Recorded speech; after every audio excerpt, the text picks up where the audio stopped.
Hello everyone, আসসালামু আলাইকুম। উর্মি কিচেনে আপনাদেরকে স্বাগতম। আজকে আমি আপনাদেরকে রান্না করে দেখাবো লতি দিয়ে ইলিশ মাছ দিয়ে কিভাবে খুব সহজে রান্না করা যায়। তো চলুন দেখে নিই। এই জন্য আমি এখানে কিছু লতি নিয়েছি আর খুব ভালোভাবে কেটে ধুয়ে পরিষ্কার করে নিয়েছি। আর নিয়েছি একটা ইলিশ মাছ, খুব ভালোভাবে কেটে ধুয়ে পরিষ্কার করে লবণ আর হলুদ মাখিয়ে নিয়েছি। এখন আমি এই লতিগুলোকে হালকা করে সিদ্ধ করে নেব। একটা ঢাকনা দিয়ে ঢেকে দিচ্ছি। আর এখানে কিন্তু লতিটা বেশি সিদ্ধ করা যাবে না, হালকা করে সিদ্ধ করে নিতে হবে।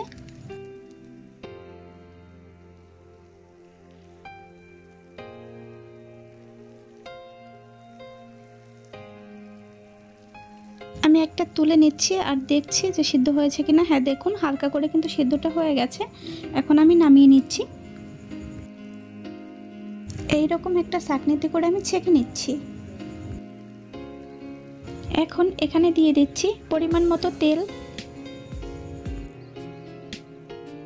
এখন এখানে দিচ্ছি পেঁয়াজ আর কিছু কাঁচামরিচ।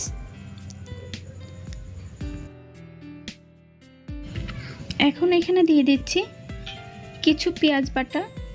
তো পেঁয়াজ বাটাটাকে কিন্তু আমি এই পেঁয়াজের সাথে হালকা করে ভেজে নিচ্ছি, যাতে মশলার যে একটা গন্ধ থাকে সেটা না থাকে। এই জন্য পেঁয়াজটা আমি ব্লেন্ডারে করেছিলাম, এই জন্য একটু পাতলা হয়ে গেছে। আপনারা চাইলে শিলপাটাও বেটে নিতে পারেন।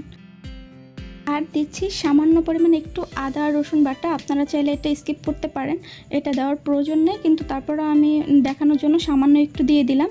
যেহেতু আমরা ইলিশ মাছ রান্না করব, তো এখানে কিন্তু বেশি মশলা ব্যবহার করলে ইলিশ মাছের যে একটা ঘ্রাণ থাকে সেটা কিন্তু থাকবে না। দিচ্ছি লবণ, পরিমাণ মতো লবণ দিয়ে দিবেন।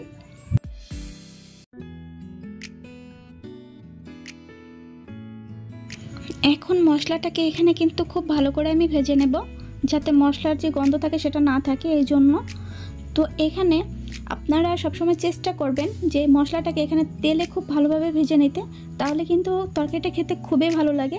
তো এখানে আমি সামান্য পরিমাণে একটু পানি দিয়ে দিচ্ছি। আর দিয়ে দিচ্ছি হলুদের গুঁড়া পরিমাণ মতো। আর দিচ্ছি মরিচের গুঁড়া পরিমাণ মতো। আর দিচ্ছি সামান্য পরিমাণ একটু জিরার গুঁড়া। তো আপনারা চাইলে জিরার গুঁড়াটা বাদ দিতে পারেন। এখন আমি সম্পূর্ণ মশলাটাকে ভালোভাবে মিশিয়ে নিচ্ছি, আর এখানে আমি খুব ভালোভাবে কষিয়ে নেব।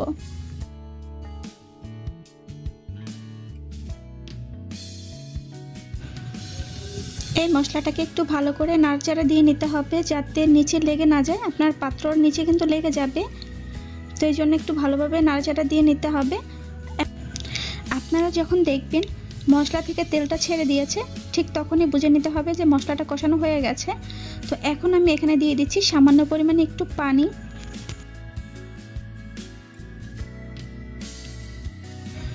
এখন আমি এর মধ্যে সেই কেটে রাখা মাছগুলো দিয়ে দেব মাছটা কষানোর জন্য।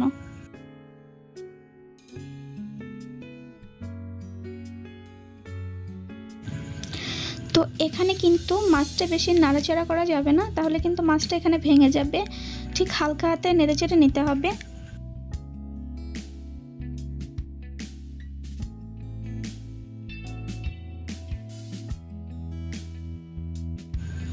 একটু লক্ষ্য রাখতে হবে যাতে নিচ থেকে লেগে না যায়।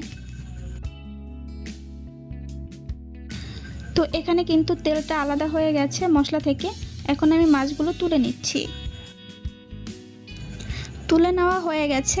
এখন আমি এখানে দিয়ে দিচ্ছি আমি যে হালকা সিদ্ধ করে লতিগুলো রেখেছিলাম সেইগুলো এখন দিয়ে দিচ্ছি।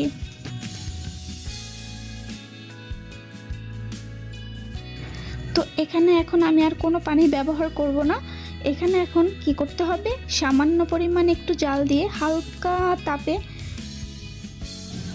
এটাকে এখন আমি একটা ঢাকনা দিয়ে ঢেকে দিচ্ছি। আর এখানে কিন্তু কোনোভাবেই কোনো পানি ব্যবহার করবেন না, যেহেতু আমি আগে থেকে লতিটা হালকা করে সিদ্ধ করে নিয়েছিলাম, এই জন্য। তো এখন আমি একটা ঢাকনা দিয়ে ঢেকে দিচ্ছি।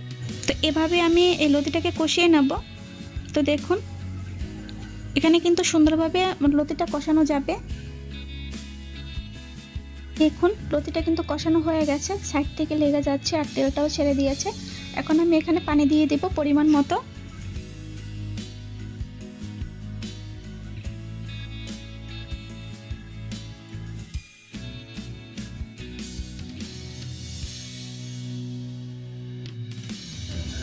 একটা ঢাকনা দিয়ে ঢেকে দিচ্ছি।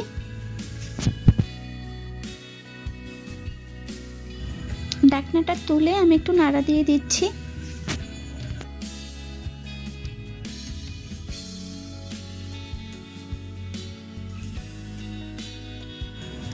এখন আমি এরই মধ্যে সে মাছগুলো দিয়ে দেব।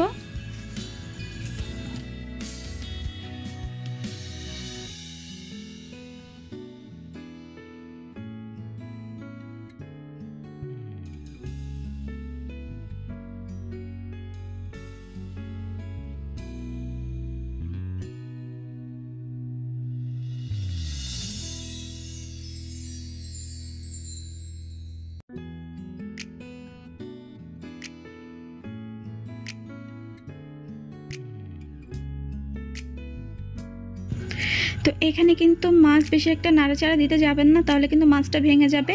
একটা মানে পাত্রের সাইড থেকে ধরে এভাবে ঝুলান দিলেই হবে। তো মাছটা কিন্তু রান্না হয়ে গেছে, আর পরিবেশন করে দেখাচ্ছি কতটা সুন্দর আর পারফেক্ট হয়েছে। আমার রান্নাটা কিন্তু হয়ে গেছে, দেখতে যেমন সুন্দর হয়েছে, খেতেও কিন্তু দারুণ। তো আমার এই ভিডিওটি যদি আপনাদের ভালো লাগে দয়া করে একটা সাবস্ক্রাইব করে দেবেন, আর বেল বাটনে ক্লিক করে সবসময় আমার পাশে থাকবেন। ভিডিওটি কেমন হয়েছে অবশ্যই কমেন্টসে জানিয়ে দেবেন। তো আমার ভিডিওটা আজকে এ পর্যন্তই। সবাই ভালো থাকবেন, সুস্থ